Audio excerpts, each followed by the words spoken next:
پیر کامل قسط نمبر 32۔ آپ کو چاہیے کہ فوری طور پر پولیس سے رابطہ کریں تاکہ کار برآمد کی جا سکے۔ پہلے ہی کافی دیر ہو گئی ہے۔ پتہ نہیں وہ ایک گاڑی کہاں سے کہاں لے جا چکے ہوں گے۔ ڈاکٹر نے ہمدردانہ انداز میں سکندر کو مشورہ دیا۔ سکندر نے رائٹنگ پیڈ پر ایک نظر ڈالی۔ ہاں، میں پولیس سے کانٹیکٹ کرتا ہوں۔ پھر کچھ دیر ان دونوں کے درمیان اس کے گلے کے چیک اپ کے سلسلے میں بات ہوتی رہی۔ پھر ڈاکٹر نرس کے ہمراہ باہر نکل گیا۔ اس کے باہر نکلتے اسکندر عثمان نے ہاتھ میں پکڑا ہوا رائٹنگ پیڈ سلار کے سینے پر دے مارا۔ یہ جھوٹ کا پلندہ اپنے پاس رکھو۔ تم کیا سمجھتے ہو کہ اب میں تمہاری کسی بات پر اعتبار کروں گا؟ نہیں، کبھی نہیں۔ سکندر بے حد مشتعل تھے۔ یہ بھی تمہارا کوئی نیا ایڈونچر ہوگا، خودکشی کی کوئی نئی کوشش۔ یہ وہ کہنا چاہتا تھا۔ فار گاڈ سیک ایسا نہیں ہے، مگر وہ گونگوں کی طرح ان کا چہرہ دیکھتا رہا۔ میں کیا کہوں ڈاکٹر سے کہ اس کو عادت ہے ایسے تماشوں کی اور ایسی حرکتوں کی؟ یہ پیدا ہی ان کاموں کے لیے ہوا ہے۔ سلار نے سکندر عثمان کو کبھی اس حد تک مشتعل نہیں دیکھا تھا۔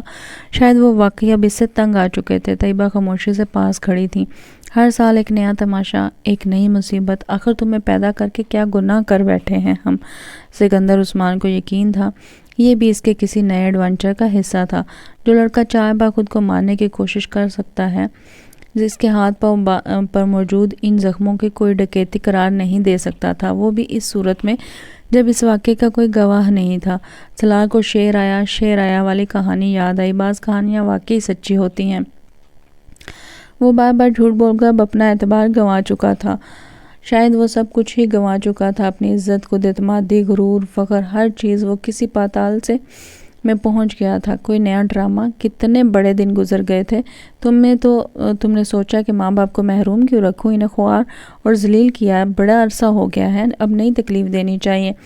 ہو سکتا ہے سکندر یہ ٹھیک کہہ رہا ہو، آپ پولیس کو گاڑی کے بارے میں اطلاع تو دیں۔ اب طیبہ رائٹنگ پیڈ پر لکھی ہوئی تحریر پڑھنے کے بعد سکندر سے کہہ رہی تھی، یہ ٹھیک کہہ رہا ہے۔ کبھی آج تک ٹھیک کہا ہے اس نے؟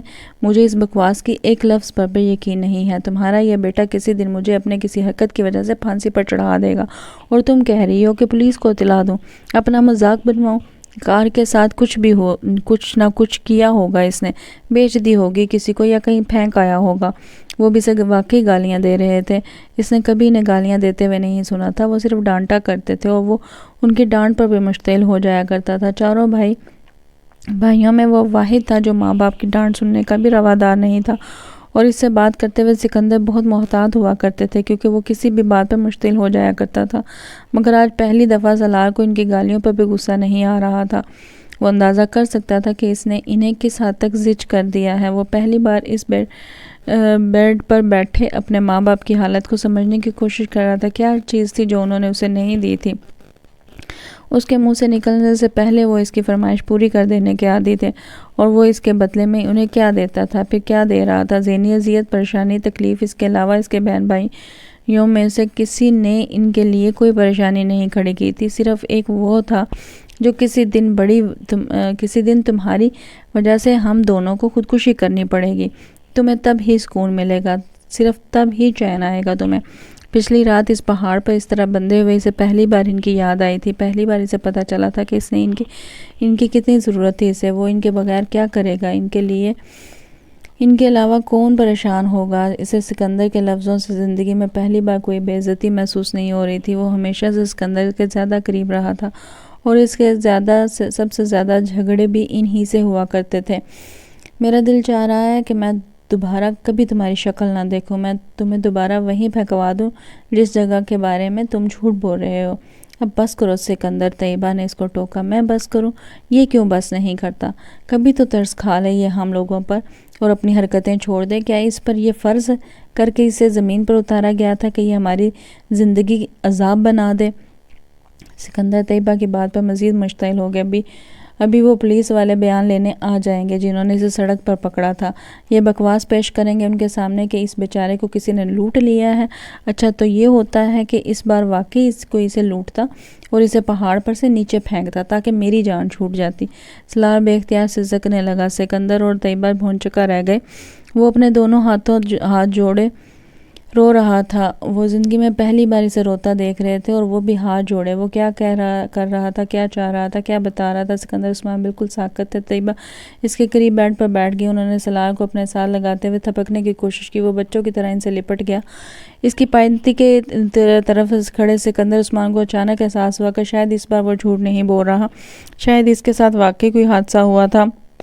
وہ طیبہ کے ساتھ لپٹا ننھے بچوں کی طرح ہچکیاں لے لے کر رو رہا تھا۔ طیبہ اسے چپ کراتے کراتے خود بھی رونے لگی۔ وہ چھوٹی چھوٹی باتوں پر تو کیا، بڑی باتوں پر بھی رونے کا عادی نہیں تھا۔ پھر آج کیا ہوا تھا؟ اس کے آنسو کیوں نہیں رک رہے تھے؟ اس سے دور کھڑے سکندر عثمان کے دل کو کچھ ہونے لگا۔ اگر یہ ساری رات واقعی وہاں بندہ رہا تھا تو وہ ساری رات اس کے انتظار میں جاگتے رہے تھے اور بگڑتے رہے تھے۔ ان کا خیال تھا کہ وہ گاڑی لے کر پھر کہیں لاہور یا کہیں آوارہ گردی کے لیے چلا گیا ہوگا۔ انہیں تشویش ہو رہی تھی، مگر وہ سلار کی حرکتوں سے واقف تھے، اس لیے تشویش سے زیادہ غصہ تھا۔ اور 2:30 بجے کے قریب وہ سونے کے لیے چلے گئے تھے جب انہیں فون پر پولیس کی طرف سے یہ اطلاع ملی۔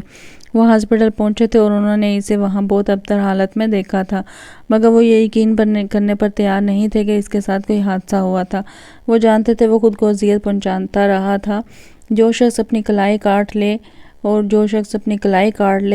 ون وے کو توڑتے ہوئے ٹریفک کی بھیڑ میں اپنی بائک دے مارے، سلیپنگ پلز لے لے، اپنے آپ کو باندھ کر پانی میں الٹا کود جائے، اس کے لیے ایک بار پھر اپنی یہ حالت کرنا کیا مشکل تھا۔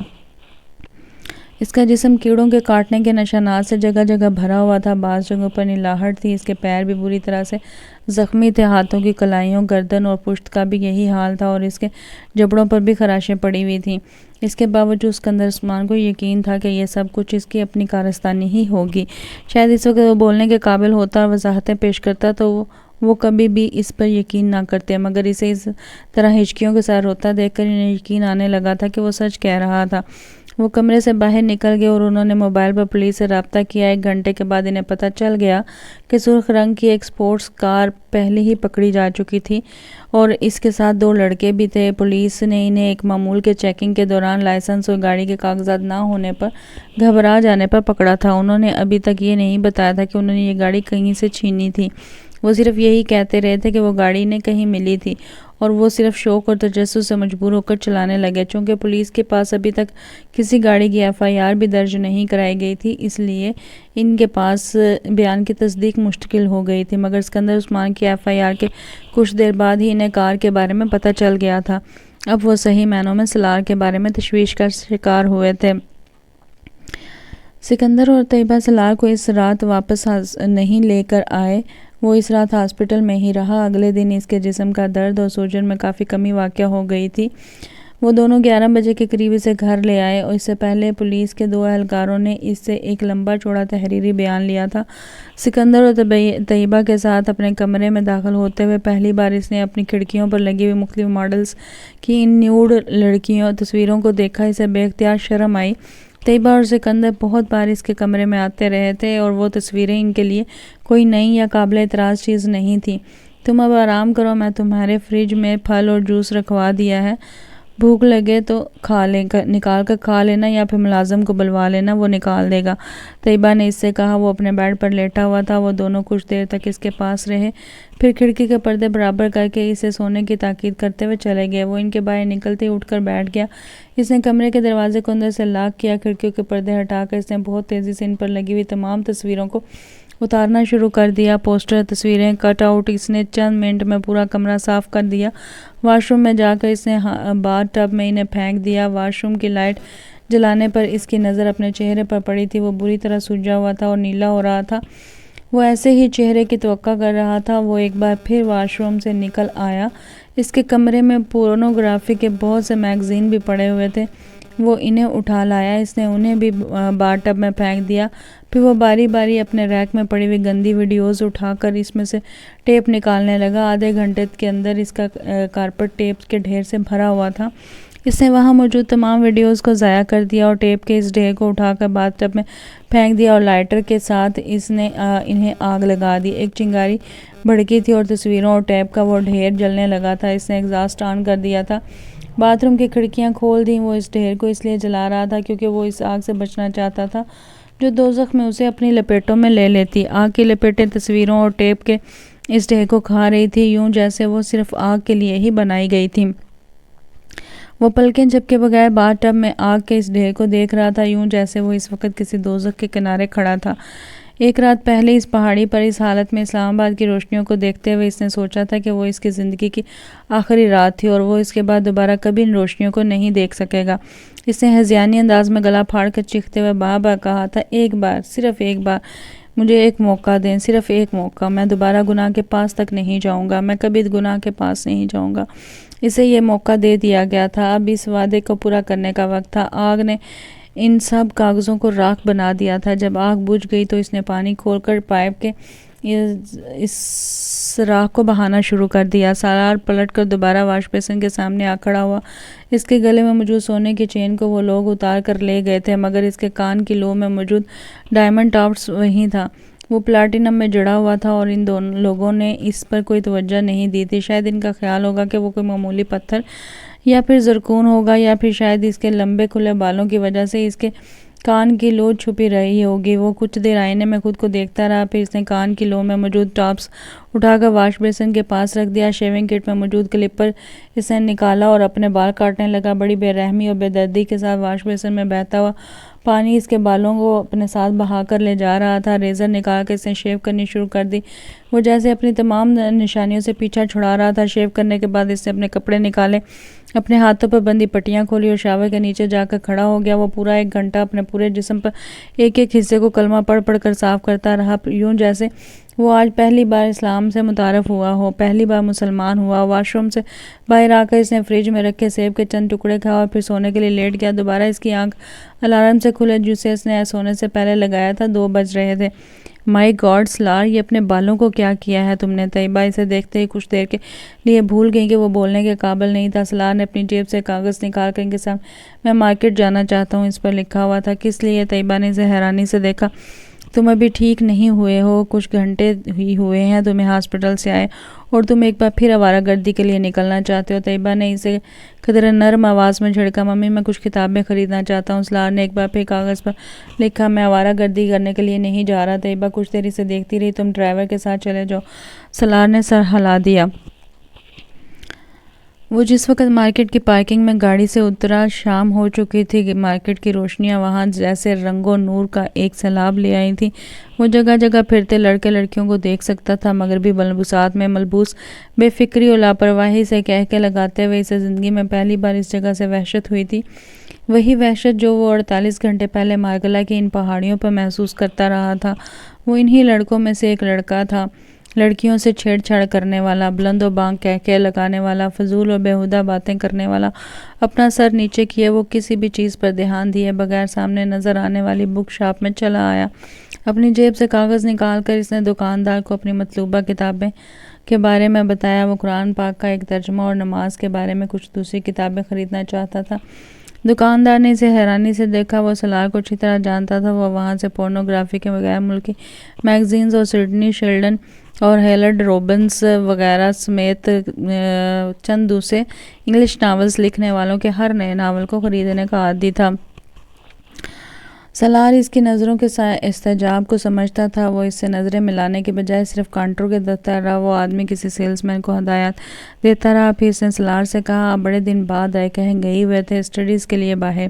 اس نے سر ہلاتے ہوئے سامنے پڑے ہوئے کاغذ پر لکھا، اور یہ گلے کو کیا ہوا؟ بس ٹھیک نہیں ہے۔ اس نے لکھا، سیلز مین قرآن پاک کا ترجمہ اور دوسری مطلوبہ کتابیں لے آیا۔ ہاں، یہ اسلامی کتابوں کا آج کل بڑا ٹرینڈ چلا ہوا ہے، لوگ بہت پڑھنے لگے ہیں، بڑی اچھی بات ہے، خاص طور پر باہر جا کر تو ضرور پڑھنا چاہیے۔ دکاندار نے بڑے کاروباری انداز میں مسکراتے ہوئے کہا۔ سالار نے کچھ نہیں کہا، وہ اپنے سامنے پڑی کتابوں پر ایک نظر دوڑانے لگا۔ چند لمحوں بعد اس نے دائیں ہاتھ کو قرآن پاک کے ترجمے کے ساتھ کاؤنٹر پر خالی جگہ پر شاپ کیپر نے اس کے سامنے پورنوگرافی کے کچھ نئے میگزینز رکھ دیے۔ کتابوں کو دیکھتے دیکھتے اس نے چونک کر سر اٹھایا، یہ نئے آئے ہیں، میں نے سوچا آپ کو دکھا دوں، ہو سکتا ہے آپ خریدنا پسند کریں۔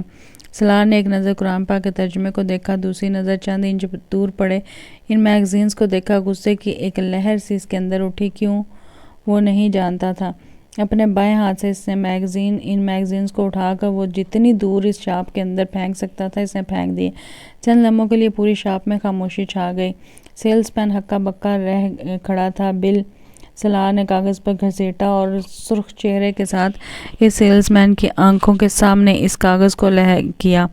سیلز مین نے کچھ بھی کہے بغیر اپنے سامنے پڑے کمپیوٹر پر ان کتابوں کا بل بنانا شروع کر دیا، وہ جو اس کے سامنے رکھی تھی۔ چند منٹوں میں سلار نے بل ادا کیا اور کتابیں اٹھا کر دروازے کی طرف بڑھ گیا۔ ایڈیٹ! دکان سے باہر نکلتے ہوئے اس نے کاؤنٹر کے پاس کھڑی ایک لڑکی کا تبصرہ سنا۔ مخاطب کون تھا اس نے مڑ کر دیکھنے کی ضرورت محسوس نہیں کی۔ وہ جانتا تھا کہ وہ تبصرہ اسی پر کیا گیا تھا۔ 2 ہفتے بعد اس کی آواز بحال ہو گئی تھی، اگرچہ ابھی اس کی آواز بالکل بیٹھی ہوئی تھی، مگر وہ بولنے کے قابل ہو گیا تھا، اور ان 2 گھنٹوں میں وہ روح کی دریافت میں مصروف رہا۔ وہ زندگی میں پہلی بار یہ کام کر رہا تھا، شاید زندگی میں پہلی بار اسے یہ احساس ہوا تھا کہ روح بھی کچھ وجود رکھتی ہے، اور اگر روح کے ساتھ کوئی مسئلہ ہو جائے تو وہ زندگی میں پہلی بار خاموشی کے ایک لمبے فیز میں داخل ہوا تھا۔ بولنا نہیں، سننا، صرف سننا بھی بعض دفعہ بہت اہم ہوتا ہے۔ اس کا ادراک اسے پہلی بار ہو رہا تھا۔ اسے زندگی میں کبھی رات سے خوف نہیں آیا تھا۔ اس واقعے کے بعد اسے رات سے بے تحاشا خوف آنے لگا تھا۔ وہ کمرے کی لائٹ آن کر کے سوتا تھا۔ اس نے پولیس کسٹڈی میں ان دونوں لڑکوں کو پہچان لیا تھا، مگر وہ پولیس کے ساتھ اس جگہ پر جانے کے لیے تیار نہیں ہوا تھا جہاں اس شام وہ اسے باندھ کر چھوڑ گئے تھے۔ وہ دوبارہ کسی ذہنی پراگندگی کا شکار ہونا نہیں چاہتا تھا۔ اس نے زندگی میں اس سے پہلے کبھی اتنی بے خواب راتیں نہیں گزاری تھی، مگر اب یہ ہو رہا تھا۔ وہ سلیپنگ پلز لیے بغیر سونے میں کامیاب نہیں ہوتا تھا، اور بعض دفعہ جب وہ سلیپنگ پلز نہیں لیتا تو وہ ساری رات جاگتے ہوئے گزار دیتا۔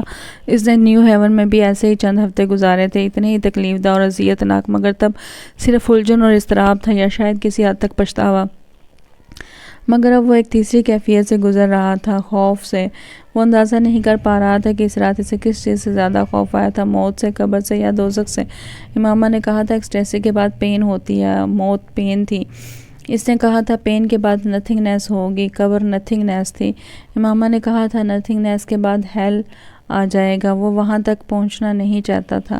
وہ اس ایکسٹیسی سے بچنا چاہتا تھا جو اسے پین سے ہیل کا سفر کرنے پر مجبور کر دیتی۔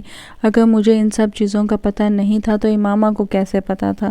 وہ میری ہی عمر کی ہے، وہ میرے جیسے خاندان سے تعلق رکھتی ہے، پھر اس کے پاس ان سوالوں کے جواب کیسے آ گئے؟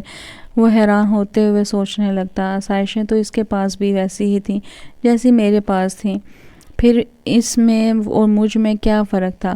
وہ جس مکتبہ فکر سے منسلک رہنا نہیں چاہتی تھی، اس نے پہلی بار اس کے بارے میں تفصیلی طور پر پڑھا۔ اس کی الجھنوں میں اضافہ ہوا۔ ختم نبوت پر اختلاف کیا اتنا اہم ایشو ہے کہ ایک لڑکی اس طرح اپنا گھر چھوڑ کر چلی جائے؟ میں نے عزت سے اس لیے شادی نہیں کی کیونکہ وہ ختم نبوت پر یقین نہیں رکھتا۔ تم سمجھتے ہو میں تمہارے جیسے انسان کے ساتھ زندگی گزارنے پر تیار ہو جاؤں گی؟ ایک ایسے شخص کے ساتھ جو ختم نبوت پر یقین رکھتا ہے اور پھر بھی گناہ کرتا ہے، جو ہر وہ کام کرتا ہے جس سے میرے پیغمبر صلی اللہ علیہ وسلم نے منع فرمایا ہے؟ اگر میں حضرت محمد صلی اللہ علیہ وسلم پر یقین نہ رکھنے والے سے شادی نہیں کروں گی تو میں آپ صلی اللہ علیہ وسلم کی نافرمانی کرنے والے کے ساتھ بھی زندگی نہیں گزاروں گی۔ اسے امامہ ہاشم کا ہر لفظ یاد تھا۔ وہ مفہوم پر پہلی بار غور کر رہا تھا۔ تم یہ بات نہیں سمجھو گے، اس نے بہت بار سلار سے یہ جملہ کہا تھا، اتنی بار کہ وہ اس جملے سے چڑھنے لگا تھا۔ آخر وہ یہ بات کہہ کر اس پر کیا جتانا چاہتی تھی؟ یہ کہ وہ کوئی بہت بڑی اسکالر یا پارسا تھی اور وہ اس سے کم تر؟ اب وہ سوچ رہا تھا وہ بالکل ٹھیک کہتی تھی۔ وہ واقعی تب کچھ بھی سمجھنے کے قابل نہیں تھا۔ کیچڑ میں رہنے والا کیڑا یہ کیسے جان سکتا تھا کہ وہ کس گندگی میں رہتا ہے؟ اسے اپنے بجائے دوسرے گندگی میں لپٹے اور گندگی میں نظر آتے تھے۔ وہ تب بھی گندگی میں ہی تھا۔ مجھے تمہاری آنکھوں سے، تمہارے کھلے گریبان سے گھن آتی ہے۔ اسے پہلی بار اب ان دونوں چیزوں سے گھن آئی۔ آئینے کے سامنے رکھے ہوئے ہونے پر یہ جملہ کسی بز ورڈ کی طرح اس کی طرح کئی ماہ تک اس کے کانوں میں گونجتا رہا۔ وہ ہر بار اسے ذہن میں سے جھٹکتا، کچھ مشتعل ہو جاتا، اپنے کام میں مصروف ہو جاتا، مگر اب پہلی بار اسے محسوس کیا تھا اور اسے خود بھی اپنے آپ سے گھن آنے لگی تھی۔ وہ اپنا گریبان بند رکھنے لگا تھا۔ وہ آئینے میں خود بھی اپنی آنکھوں میں دیکھنے سے کترانے لگا تھا۔ اس نے کبھی کسی سے یہ نہیں سنا تھا کہ کسی کو اس کی آنکھوں سے، اس کی نظروں سے گھن آتی تھی، خاص طور پر کسی لڑکی کو۔ یہ اس کی آنکھیں نہیں، ان آنکھوں میں جھانکنے والا تاثر تھا جس سے امامہ ہاشم کو گھن آتی تھی، اور امامہ ہاشم سے پہلے کسی لڑکی نے اس تاثر کو شناخت نہیں کیا تھا۔ وہ آنکھوں میں آنکھیں ڈال کر بات کرنے والی لڑکیوں کی کمپنی میں رہتا تھا اور وہ ایسی ہی لڑکیوں کو پسند کرتا تھا۔ امامہ ہاشم نے کبھی اس کی آنکھوں میں آنکھیں ڈال کر بات نہیں کی تھی۔ وہ اس کے چہرے کو دیکھتی اور اسے اپنی طرف دیکھتے پا کر نظر ہٹا لیتی یا کسی اور چیز کو دیکھنے لگتی۔ صلاح کو خوش فہمی تھی کہ وہ اس سے نظریں اس لیے چرا رہی تھی کیونکہ وہ اس کی آنکھیں بہت پرکشش تھیں۔ اسے پہلی بار اس کے منہ سے فون پر یہ سن کر شوق لگا تھا کہ اسے اس کی آنکھوں سے گھین آتی تھی۔ آنکھیں روح کی کھڑکیاں ہوتی ہیں، اس نے کہیں پڑھا تھا۔ تو کیا میری آنکھیں میری اندر چھپی گندگی کو دکھانا شروع ہو گئی تھی؟ اسے تعجب نہیں ہوا، ایسا ہی تھا، مگر اس گندگی کو دیکھنے کے لیے سامنے والے کا پاک ہونا ضروری تھا، اور امامہ ہاشم پاک تھی۔